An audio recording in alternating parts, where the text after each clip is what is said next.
Study 2.0 पर मैं हूं अंकित अवस्थी। आप हैं मेरे साथ में एक ऐसी खबर पर चर्चा करने के लिए जिसे जानकर आपको यह लगेगा कि दुनिया का कोई भी नागरिक कहीं भी किसी कॉर्नर में रह रहा हो, यदि वो अमेरिका के अनुरूप कार्य नहीं कर रहा है तो अमेरिका उसे किसी ना किसी प्रकार से प्रताड़ित कर सकता है। और प्रताड़ना के लिए उसके पास जो तरीका है सबसे बड़ा वो ये है कि उसको अमेरिका आने से रोक लगा सकता है कि तुम बेटा अब अमेरिका नहीं आ पाओगे। इसको अमेरिकी प्रतिबंध की सूची में आप समझ सकते हो कि अमेरिका ने अगर किसी पर प्रतिबंध लगाया तो इसका मतलब ये है कि जैसे इस धरती पर स्वर्ग जो है वो अमेरिका में है, और अगर आप अमेरिका नहीं गए तो आपका जीवन जो है वो यहाँ अर्थ पर आना नश्वर हो गया। ये फीलिंग है अमेरिकियों के दिमाग में, शायद तभी वो एक भारतीय पर प्रतिबंध लगाते हैं, और वो भी इसलिए कि तुमने नॉर्थ कोरिया की एक कंपनी के लिए काम किया। नॉर्थ कोरिया की कंपनी के लिए काम किया इसलिए इन्होंने ह्यूमन राइट दिवस पर, मानवाधिकार दिवस पर भारत के एक व्यक्ति पर, जिसकी अपनी एक कंपनी है जो कि नॉर्थ कोरिया की कंपनी को अपनी सर्विस देती है, इस वजह से उसे प्रतिबंधित किया गया। प्रतिबंध की सूची का अर्थ अगर निकाला जाए कि तुमको एक तो हमारी कंपनियां फाइनेंस नहीं करेंगी, इसका दूसरा अर्थ यह है कि दुनिया में सारी कंपनियां अमेरिकी हैं, या तो ये मान लिया जाए, या फिर सारा पैसा अमेरिकियों के पास है, या ये मान लिया जाए, है ना। इसके अलावा तुम कभी भी अमेरिका या तुम्हारा परिवारजन अमेरिका नहीं आ पाएंगे। कारण जाना गया, बोले तुमने ना नॉर्थ कोरिया की एक कंपनी को एनिमेशन बनाने में मदद की थी।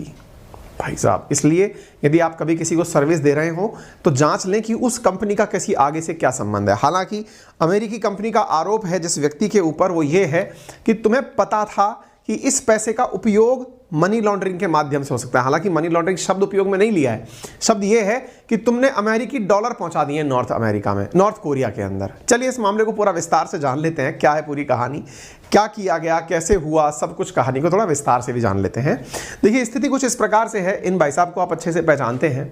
इन भाई साहब की एक आदत है, ये हंगामा बहुत करते हैं, यानी इनको मीडिया में फुटेज चाहिए। ये वो राजनेता हैं दुनिया के लिए जिन्हें कहीं ना कहीं किसी ना किसी प्रकार की कवरेज चाहिए, और कवरेज के लिए ये कई तरीके अपनाते हैं। जैसे मिसाइल चलाना इनका सबसे शानदार, जैसे अपन लोग होली दिवाली का मतलब कोई भी फंक्शन होता है या सेलिब्रेशन होता है, हम पटाखे चलाने की सोचते हैं, ये मिसाइल चलाने की सोचते हैं, थोड़ा अमीर शौक है। लेकिन कभी अगर ये पटाखे नहीं चला पाते, यानी मिसाइल नहीं चला पाते, तो ये अपने जो टीवी चैनल्स चलते हैं नॉर्थ कोरिया में, उन नॉर्थ कोरिया में जो कार्टून्स दिखाए जाते हैं, उन कार्टून्स में मिसाइल चलाते हुए दिखाई देते हैं। मतलब इनके यहाँ की जो भी पीढ़ियां पैदा हो रही हैं उन्हें लगता है कि व्हाट इज स्पोर्ट्स, बोले स्पोर्ट्स मिसाइल चलाना। छोटे बच्चे हो गन चलाओ, बड़े हो मिसाइल चलाओ। और मिसाइल चलाने के लिए ये जो कार्टून्स प्ले करते हैं, जैसे अपने बच्चे जो छोटे बच्चे हैं जो इस समय आपके घर में बड़े हो रहे होंगे, या आप भी जब छोटे रहे होंगे, या आप हमारी पीढ़ी में हैं या हमसे पहली बारी में रहे हो तो शक्तिमान देख के बड़े हुए होंगे, कोई और पीढ़ी के रहे होंगे, या फिर डिश टीवी वाले अमीर लोग रहे होंगे तो आप डोरेमोन देख कर बड़े हुए होंगे। कुछ ऐसे ही जहाँ पर कार्टून्स का काम खेलने कूदने का, बच्चों का फन करने का होता है, छुपम छुपाई खेलने का गेम वीडियो गेम्स में या फिर इनमें दिखाया जाता है। कार्टून्स में इनके यहाँ पर जो कार्टून दिखाए जाते हैं उनमें दिखाया जाता है कि बच्चों ने मिसाइल चलाई, मिसाइल को कितना झुका के चलाएं कि वो साउथ कोरिया पर जाके गिरे, मिसाइल को कितना झुका के चलाएं कि जापान पर जाकर गिरे। यानी कि इनके यहाँ पर जो वीडियो गेम्स भी हैं या फिर जो कार्टून्स भी दिखाए जाते हैं उनमें हिंसा का बड़ा प्रयोग होता है, ताकि लोगों को लगे कि इनके देश में, अब देखिए बच्चे के बाल मन में जो बैठ गया, अपने घर में जो बाल मन में दिखाया जाता है, मतलब छोटा भीम चल रहा है इन दिनों, है ना, बाल गणेशा चल रहा है, तो ये सब क्या दिखाते हैं कि भगवान ऐसा है। बच्चों के मन में एक भावना पैदा होती है, भगवान के अंदर क्या अच्छी चीज़ें होती हैं, भगवान किस प्रकार से सबको खुश करने की कोशिश करते हैं। बाल मन में जो बिठा दिया जाए, तो इनके यहाँ पे बाल मन में बिठाया जाता है कि हमारे यहाँ पे मिसाइलें ही कल्चर है, ताकि बड़ा होकर के वो इनकी सत्ता का विरोध ना करे, उन्हें लगे सब कुछ सही तो है, ऐसा ही तो देखा है हमने, और जो आदमी देखता है वैसा ही भागे बिहेव करता है। तो उसी क्रम में इनके द्वारा ये काम अपने यहाँ की एक कंपनी है इनके यहाँ की, उससे करवाया जाता है। आज से नहीं, इनके बाबा दादा भी वहीं से करवाते आ रहे हैं। नॉर्थ कोरिया की एक कंपनी जिसका आज हम जिक्र करेंगे, 1957 की बनी हुई कंपनी है।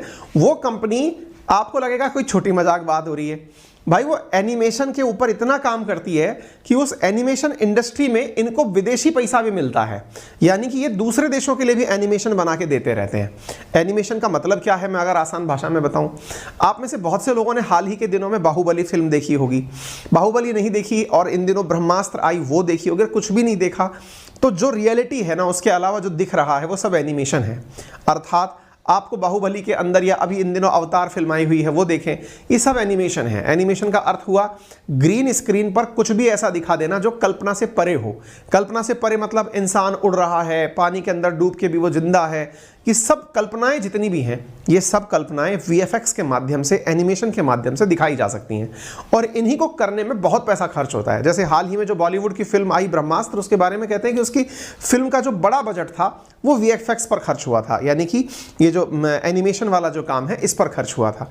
और जब इस पर पैसा खर्च हुआ था तो करने के लिए लोग चाहिएंगे, क्योंकि इंटेलिजेंट लोगों की ज़रूरत है। तो इंटेलिजेंट लोग नए नए एनिमेशन सीखते हैं और काम करते हैं, इसके लिए वो चार्ज करते हैं। तो नॉर्थ कोरिया की एक कंपनी ने भारत की एक कंपनी के साथ मिलकर के ये काम किया था, यानी एनिमेशन का काम किया था। अमेरिका वालों को पता चल गया और सारी कहानी घटित हो गई। तो चलिए थोड़ा और जान लेते हैं। तो आप द हिंदू में देखते हैं, US slaps sanctions against Indian national, यानी कि अमेरिका के द्वारा एक भारतीय पर लगाया गया प्रतिबंध और कुछ और लोगों पर भी लगाया गया। कारण था उन्होंने ह्यूमन राइट अब्यूज किया नॉर्थ कोरिया की मदद करते हुए। ठीक है, तो आप यहां पर सारे अखबारों की, economics times, the Hindu, the print, सबकी खबरों को आप देख लेते हैं। तो अब आपको हम थोड़ा सा ह्यूमन राइट के बारे में भी बता देते हैं, अमेरिका के अंदर इस प्रकार की घटनाएं कैसे होती हैं, क्या किया जाता है। तो आप यहां पर खबर देख रहे हैं, US has slapped sanctions on 2 individuals including an Indian national and 7 entities for providing material support to acting on behalf of being owned by North Korea's government run animation studio which utilizes its worker to provide low cost labor। और उस company पर आरोप क्या है कि वो labours को कम पैसा देती है, लो कॉस्ट लेबर है, यानी कि जनता को काम पर तो रखती है लेकिन तनख्वाह पूरी नहीं देती है। इसको आधार मान करके अमेरिका के द्वारा इंटरनेशनल एंटी करप्शन डे और इंटरनेशनल ह्यूमन राइट डे के अवसर पर दुनिया भर में जो भी लोग ह्यूमन राइट का वायलेशन कर रहे होते हैं उनको पनिशमेंट बांटा जाता है कि जाइए हमने आपको पनिशमेंट दिया। बड़ा ही इंटरेस्टिंग है इनका पनिशमेंट सिस्टम। ये रिलीजियस फ्रीडम पर अपना, ये जितने भी आप दिन पढ़ते हैं ना परीक्षाओं के हिसाब से, आज कौन सा दिन है, इंटरनेशनल करप्शन डे है कि इंटरनेशनल ह्यूमन राइट डे है, एंटी करप्शन डे है ना, ये सब डे पैदा किए हुए अमेरिका के हैं। अधिकांश या तो यूएन के हैं जो कि इटसेल्फ अमेरिका अपनी कठपुतली समझता है, और ठीक उसी प्रकार से अमेरिका जो है वो अपने द्वारा डेजिग्नेटेड डेज पर जो रिपोर्ट्स निकालता है उसके माध्यम से वो ये समझता है कि पूरी दुनिया का शासक मैं हूं। आप देख लीजिए अभी हाल ही के अंदर जो रिलीजन फ्रीडम इंडेक्स निकला था जिसमें कि इंडिया को बाहर कर दिया गया कि आप अब अपनी तरह से सही हैं, यानी आपके यहाँ पर सारे धर्म आज़ाद हैं। हमने सेशन भी किया, आप देख सकते हैं उसे। कहने का मतलब ये अपने हिसाब से डिसाइड करते हैं कि दुनिया में क्या चल रहा है ना। हम अपनी समेट रहे हैं, ये दुनिया की समेट रहे हैं, ये वाली बात है। तो आप देख सकते हैं कि डिपार्टमेंट ऑफ स्टेट, इनका गृह मंत्रालय, इनके द्वारा यह रिपोर्ट्स के दिन यानी इंटरनेशनल एंटी करप्शन डे के दिन 9 तारीख की शाम के दिन ये चीज़ निकाली जाती है। ह्यूमन राइट्स डे जो दिसंबर 10 को मनाया जाता है, इन दिनों पर इस प्रकार से हर साल ये एक रिपोर्ट निकालता है। आप देख सकते हैं 9 दिसंबर के दिन की खबर है, combating global corruption and human right abuses. दोनों दिनों को मिलाकर के अपने द्वारा, हम लोग तो दिन इसलिए मनाते हैं कि परीक्षा में काम आएगा या फिर स्कूल के बच्चों को एक एडिशनल काम मिल जाएगा, उन्हें पता चल जाएगा इस दिन एंटी करप्शन क्या होता है या ह्यूमन राइट्स क्या होते हैं। हमारे लिए तो इतने में ही खत्म हो जाता है सारा की सारा टाइटल। हमें पता ही नहीं है कि इसका उपयोग किसी दूसरे देश पर प्रतिबंध लगाने के लिए भी किया जा सकता है या किसी दूसरे देश के व्यक्ति को प्रतिबंधित करने के लिए भी किया जा सकता है। हमारे लिए तो दिवस इसलिए है कि स्कूल के अंदर इस दिन कोई ना कोई खड़ा करवा के स्पीच दिलवा देगा या फिर पेपर के अंदर ये पूछा जा सकता है, इसलिए ले कैलेंडर और हमने सारे याद कर लिए।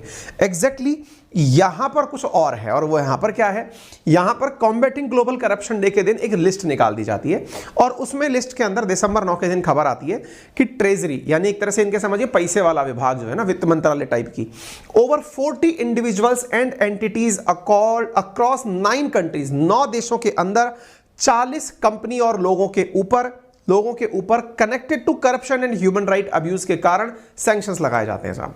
तो ये इनका बकायदा यूएस डिपार्टमेंट ऑफ ट्रेजरी, यानी एक तरह से ये समझो कि अमेरिका में रह करके आदमी को ये लगता होगा कि मैं पूरे वर्ल्ड पर शासन करता हूं और अब पता नहीं किसकी लिस्ट निकल जाए। जैसे आप और हम ना कभी कभी यूपीएससी की वेबसाइट चेक करते हैं या आपने कोई सी परीक्षा की तैयारी करनी है तो उसकी डेडिकेटेड वेबसाइट आप चेक करते होंगे कि भाई रिजल्ट कब आएगा। अमेरिकियों को बड़ा फन है। फन ये है कि ये अपने वित्त विभाग की वेबसाइट भी चेक करते हैं तो उस पर मिलता है कि आज इस देश के ऊपर प्रतिबंध लगा दिया गया, आज इस देश के ऊपर ये काम हो गया। गजब सिस्टम है इन लोगों का। तो इस प्रकार से इन्होंने ये कार्य किया है। तो अब इन्होंने कहा है कि the state department US imposed sanction on 2 individuals and 7 entities for providing material support to, ये सारी बातें हमने आपको बता दी। उस कंपनी का नाम है SEK स्टूडियो, ये देख सकते हैं SEK studio. The targets are Kim Myong Chol based on France, Everlasting Empire Limited based in Hong Kong, Tiang Feng Holding Limited based in Hong Kong, Fujian Non-Import Export Company based in China, Limited Liability Company Kinoetis। ये थोड़ा सा आप नाम देख लीजिएगा, क्योंकि India वाले भाई साहब के साथ जिसका नाम आ रहा है वो ये वाली कंपनी है Kinoetis, ठीक है। ये एक रशियन कंपनी है और इसके साथ साथ अपने जो भारत के हैं वो इनका नाम है दीपक सुभाष जाधव, ये इंडिया के बेस्ड हैं और इनकी भी अपनी एक कंपनी चलती है, ठीक है। तो इन सबको मिलाकर के प्रतिबंधित किया गया है। आप देख सकते हैं action taken, action taken, action taken, ये सब जगह आप उस न्यूज की कटिंग देख सकते हैं। अब ये SEK स्टूडियो क्या है, अब आप वो जान लीजिए। SEK स्टूडियो नॉर्थ कोरिया की एक ऐसी मतलब एनिमेशन स्टूडियो है जो कि एनिमेशन का काम करती है। एनिमेशन का अर्थ अब आप समझ गए हो तो बेहतर है, नहीं तो बच्चों के साथ आज बैठ के थोड़ा समय बिताइए और कार्टून देख लीजिए, वहां पर कोई रियल में नहीं है, सब एनिमेशन ही है, ठीक है। तो SEK स्टूडियो एक एनिमेशन कंपनी है नॉर्थ कोरिया की। 1957 में इसका गठन हुआ था। प्योंगयांग जो कि नॉर्थ कोरिया की राजधानी है वहां पर यह कार्य करती है। इस स्टूडियो में जो काम कर रहे हैं 900 वर्कर, उन वर्कर्स के द्वारा जो काम करवाए जाते हैं उनके बारे में कहा जाता है कि उनके साथ ह्यूमन राइट अब्यूज हो रहा है और ये अमेरिका को पता है, ठीक है। तो animation is a method of which still figures, एक अगर परिभाषा कही जाए तो एनिमेशन वो है जिसमें कि still figures are manipulating to appear as moving images, है ना। तो ये फिगर्स उड़ते छड़ते आपने देखे होंगे, मतलब इसमें कोई बहुत बड़ी बात नहीं है कि आपने नहीं देखा हो, और नहीं देखा हो तो आपसे बचपन छूट गया है, कृपया उसे पकड़ें। तो नॉर्थ कोरिया हिड एंटी-US propaganda in children's cartoon for decades. अब इसकी भी साहब कहानी सुन लीजिए। दूध का धुला नॉर्थ कोरिया भी नहीं है। हमें तो असली जो मतलब गुस्सा जो है हमारा, तो वो तो हमारे इंडियन व्यक्ति के ऊपर प्रतिबंध से है। नॉर्थ कोरिया क्या करता है वो जग जाहिर है और अमेरिका क्या करता है वो जग जाहिर है। हम खामखा काम करते हुए लपेटे में आ गए, इस बात से गुस्सा है। आप यहां पर देखें नॉर्थ कोरिया क्या करता है, ये एंटी-US प्रोपेगेंडा चलाता है। एंटी-US प्रोपेगेंडा क्या चलाता है, चिल्ड्रंस के कार्टून बनाता है, उसमें कार्टून्स जो है ना वो गोली चला रहे हैं अमेरिकियों के ऊपर, ये इनका गेम है। यानी इनके गेम में भी ये सिखाया जाता है कि आप कार्टून देखें, बड़े होकर के अमेरिकियों पर गोली चलानी। यानी रियल लाइफ में आपने बचपन में, अगर आप हमारी तरह सरकारी स्कूलों में पढ़े हो तो आपको पता होगा, खेल में सबसे बड़ा खेल होता था चोर पुलिस का खेल या छुपम छुपाई। चोर पुलिस के खेल में या छुपम छुपाई में एक चीज कॉमन थी, या तो आप किसी को मिल गया तो करोगे भैया धप्पा, और अगर धप्पा नहीं करोगे तो भाई तुझको मैंने पकड़ लिया, अब मैं तेरे में गोली चला दूंगा। बस यही गेम होते थे चोर पुलिस के गेम। अब इनके यहाँ पर जो चोर पुलिस का गेम है वो अमेरिका वर्सेस नॉर्थ कोरिया का, थोड़ा इंटरनेशनल लेवल पर खेलते हैं ये, ठीक है। यहाँ पर कॉप नॉर्थ कोरियन है और मारने वाले अमेरिकन है, और उनको इस तरह के गेम बच्चों को दिखाए जाते हैं। तो आप देख सकते हैं यहाँ पर है स्क्विरल एंड हैशबॉग series content violent content and centre to North Korean army, ठीक है। इस तरह का गेम दिखाया जाता है। ऐसे कुछ और गेम्स भी हैं जिसके अंदर एजुकेशनल के अंदर भी ये सिखाया जाता है कि बताओ कितने एंगल पर मतलब मिसाइल फायर करें तो अमेरिका वहां जाकर गिरेगी, नॉर्थ कोरिया पर जाकर गिरेगी। 1960 के अंदर नॉर्थ कोरियन कार्टून है जो ये शो कर रहा है कि यूएस नेवी के ऊपर मिसाइल हिट करें तो कैसे करें। इस तरह की चीजें यहां पर दिखाई जाती हैं। वॉशिंगटन पोस्ट कवर करता है 2016 में इस खबर को कि north Korea animated video shows devastating attack on Seoul. इन्होंने एक और वीडियो बनाया जिसमें कि यह दिखाया कि साउथ कोरिया की राजधानी सियोल पर हमला होगा तो कैसी फीलिंग आएगी, ठीक है। इस वजह से नॉर्थ कोरिया ने, अच्छा एक इंटरेस्टिंग चीज और मैं आपको बताता हूं, नॉर्थ कोरिया में आप कुछ और काम नहीं कर सकते, यानी कि यह भी अपने आप में अजूबा देश है। इस अजूबे देश के लिए एक कहानी सुनाता हूं। एक नेटफ्लिक्स पर वेब सीरीज आई, बहुत ही अच्छी वेब सीरीज है स्क्विड गेम्स। पढ़ाई करने वाले विद्यार्थियों से मना करूंगा ना देखें क्योंकि समय खराब होगा। मनोरंजन के लिए जो समय बिता रहे हैं वो देख सकते हैं, काफी अच्छी है वेब सीरीज है ये। अब उस वेब सीरीज के अंदर, स्क्विड गेम्स के अंदर, नॉर्थ कोरिया की, अब चूंकि साउथ कोरिया ने वेब सीरीज बनाई है, वर्ल्ड फेमस हो गई, तो नॉर्थ कोरिया के लोगों के अंदर भी आया कि यार देख तो लें कि क्या चल रहा है ना। तो ऐसी स्थिति में एक नॉर्थ कोरियन भाई जो है वो जाकर के स्क्विड गेम्स को डाउनलोड कर लाया, कहीं से कैसे तरीके से निकाल लिया होगा उसने। भाई साहब नॉर्थ कोरियन सरकार को पता चल गया कि पड़ोसी देश की इन्होंने वेब सीरीज देख ली और इसको फांसी पर लटका दो। एक वेब सीरीज देखने के कारण भाई को फांसी पर लटका दिया गया। ये देश है, ये थोड़ा अजूबा है। अब हमारे उस भाई के ऊपर जिसके ऊपर सैंक्शन लगे हैं उसका नाम है दीपक जाधव, और ये दीपक यादव जो है फनसागा प्राइवेट लिमिटेड कंपनी के वो हैं, सीईओ हैं। और ये काम क्या कर रहे हैं तो हमने आपको बता दिया। ये काम क्या करते हैं, ये एसईके के लिए कंटेंट बनाते हैं, यानी डायरेक्टर हैं ये फनसागा प्राइवेट लिमिटेड के, और ये एसईके के लिए एनिमेटेड वीडियो बनाते हैं। क्वानझाओ यंगजाय लिम्पोर्ट एक्सपर्ट लिमिटेड ट्रेड कंपनी के साथ यानचेंग 3 लाइन, ये कुछ कंपनीज हैं जिनके साथ ये मिलकर के ये सारे काम करते हैं। एक तरीके से इनको अपने काम के जो पैसे मिलते हैं, अमेरिका का आरोप है कि ये इन पैसों को, मतलब इतना पैसे का काम है नहीं, जैसे $15,000 $50,000, बोले इतना पैसे का काम है नहीं, ये एक तरीके से विदेशी धन को पहुंचाने का तरीका है। अमेरिका का मर्जी जैसे सोचे वैसे सोच सकता है। तो जाधव के ऊपर इस कारण से इन्होंने प्रतिबंध लगा दिए हैं। ठीक है, इनकी रिपोर्ट के अंदर क्या कारण है, कौन सा तरीका है, उसके आधार पर प्रतिबंध लगा दिए हैं। क्या ये इसी बार हुआ है? नहीं भाई, ये हर साल होता है, इनका सिस्टम यही है। ट्रेजरी डिपार्टमेंट हर बार 10 दिसंबर के दिन या 9 दिसंबर के दिन एक रिपोर्ट निकालता है जिसके अंदर ह्यूमन राइट अब्यूज के नाम पर ये लोगों को प्रतिबंधित करता है। मैंने कहा ना, इनके लिए दिन जो है ना वो दुनिया पर प्रतिबंध लगाने के काम आते हैं। तो उसी स्थिति में इन्होंने इंटरनेशनल ह्यूमन राइट डे के नाम पर ये प्रतिबंध पहले भी लगाए, और पहले भी एसईके स्टूडियो का नाम आया है, तो कोई नया नहीं है। नॉर्थ कोरिया को इससे कुछ भी फर्क नहीं पड़ रहा है। रशिया की कंपनियां जो फाइनेंस देती हैं, चाइनीज कंपनियां जो फाइनेंस देती हैं, इनको बढ़िया काम मिल जाता है। ठीक है, तो ये इनका वो चल रहा है। तो ये कहते हैं, अब खैर छोड़िए ये क्या कहते हैं, इससे हमको क्या लेना देना अमेरिकाओं से। ठीक है, फिलहाल के लिए आपको इंडिया के बारे में जानकारी दे देते हैं। आप में से कोई भी साथी ऐसा हो, मैं अपनी टीम को भी ये बात बोल रहा होता हूं, आप भी सुन लीजिए। आप में से कोई भी साथी अगर इन दिनों काम करने की तलाश कर रहा है ना, तो भविष्य का एक बहुत अच्छा मार्केट है, उसमें आप अपना ध्यान लगा सकते हैं। यानी एडिशनली आप कुछ सीखना चाहें ना, तो इस क्षेत्र को आप बहुत अच्छे से फोकस करें, क्योंकि इंडिया में ना आने वाले टाइम पर एनिमेशन और वीएफएक्स इंडस्ट्री बहुत बड़ी होने जा रही है ना। आप में से कोई भी स्टूडेंट ऐसा हो जो एक्स्ट्रा टाइम में कुछ सीखना चाहता हो, कोशिश कर ले कि वो ये सब चीजें सीख ले। वीएफएक्स, एनिमेशन आने वाले टाइम के अंदर ये काफी बड़ा इंडस्ट्री होने वाला है, आप देख सकते हैं। यानी कि 2024 में एस्टिमेटेड है कि ये 175 बिलियन रुपीस का मार्केट हो जाएगा।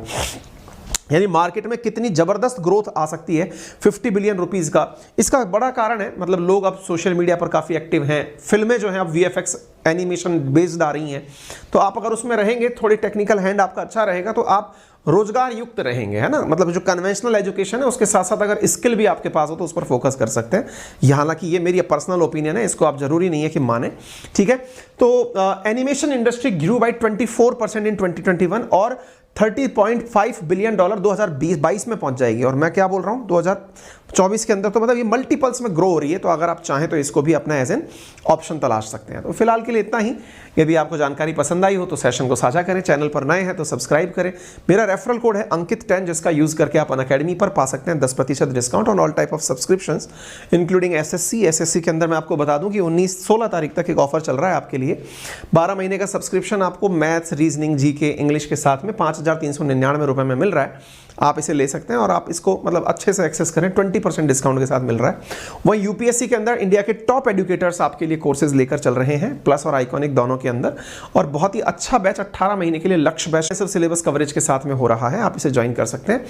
18 महीने की कोर्स विद ऑप्शनल 55,000 रुपीज़ है, आप इसे यूज़ करें। और इसके साथ साथ यदि आप में से कोई साथी है जो 12 तारीख से शुरू होने वाले सीसेट बैच में एनरोल करना चाहता है तो आप इसको जाकर के एनरोल कर सकते हैं। ठीक है, इसके अलावा यूपीएससी की अगर आप 55,000 रुपये फीस को देखकर थोड़ा सा संकुचित हैं तो आप 4,364 रुपये की 0% इंटरेस्ट रेट पर ईएमआई का लाभ भी ले सकते हैं, है ना। अधिक जानकारी के लिए आप हमारी टेक्निकल टीम को 7878158882 पर भी कॉल कर सकते हैं। आपका समय शुभ हो, धन्यवाद।